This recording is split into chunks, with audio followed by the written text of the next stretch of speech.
Moi, je suis Angélique. J'étais au service client pendant 3 ans et demi sur le magasin de Gonesse.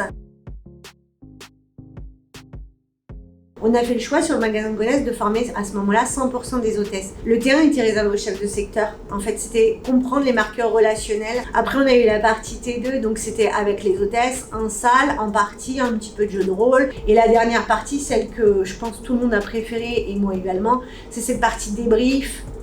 Écoute avec le casque, comprendre les erreurs qu'on peut faire indirectement via l'observation de mes collègues, mais aussi via le débrief qu'on va me faire avec le formateur, mais aussi avec sa CS.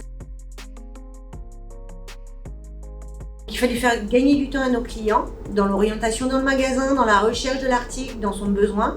Donc le Welcomer, pour moi, c'est ça, essentiellement. Aujourd'hui, c'est bien pour ça qu'on n'a pas des caissières chez Leroy Merlin, mais bien des hôtesses service client. Moi, je les appelais mes Amazones. Un contre Amazon de la marketplace, mais aussi parce que c'est des vraies guerrières, ou des vrais guerriers pour les garçons, d'être capables aujourd'hui de se rapprocher du client, d'aller vers lui. C'est pas une posture naturelle. Et aujourd'hui, ça l'est sur le magasin et c'est une vraie fierté en fait.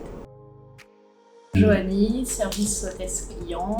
Je suis dans l'entreprise depuis 5 ans. Patricia, hôtesse service client chez Leroy Merlin Gonesse depuis 7 ans. Et donc notre métier, c'est d'accueillir et d'accompagner nos clients tout au long du parcours d'achat. C'était la peur d'harceler le client directement à l'entrée du magasin et qu'il se sente oppressé et que ça lui donne envie de fuir le magasin. Moi c'est pareil, hein. Je voulais pas l'embêter dès le départ. Alors que là, je vais pas du tout dans cette optique. Quand je vais le voir, je sais que j'y vais pour l'aider, le renseigner. On se nomme en tant que welcomer, on donne notre prénom par exemple. Et bien c'est la relation personnalisée par excellence et le client apprécie. Les questions ouvertes aussi, parce que quand on n'avait pas eu la formation, on y allait un peu à l'improvisation, mais c'est vrai qu'avec des questions ouvertes, ça nous évite de dire bonjour, bienvenue, est-ce que je peux vous aider? Oui, non.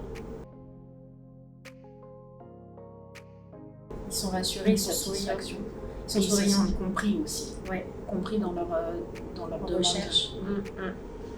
Les clients, ils savent qu'à tout moment de leur parcours d'achat, il y a un point de repère. Ah, c'est vrai qu'il y avait Joanie qui était à l'accueil du magasin, je vais aller la voir parce que j'ai une petite question. Ce qui est génial, c'est quand vous entendez le client dire on ne trouve jamais personne dans les magasins et là on a un repère en fait. De faire en direct sur le terrain au lieu d'être enfermé dans une salle. Et le fait de pouvoir débriefer avec son ressenti personnel sur la formation avec son chef de secteur de manière libre, c'est important. Le mix terrain-jeu, un côté informel, c'était tout ça, c'était ce mélange qui m'a beaucoup plu en fait. Et ça ressemble à Leroy Merlin en fait, c'était exactement notre entité en fait.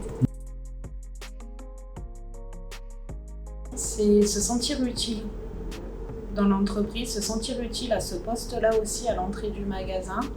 On n'a pas l'impression d'être un pot de fleurs honnêtement. Welcomer maintenant c'est ce qui fait la différence avec d'autres enseignes qui eux n'ont pas d'accueil, qui n'ont pas l'accent sur la relation client et le Welcomer c'est un atout majeur. Donc faites la formation.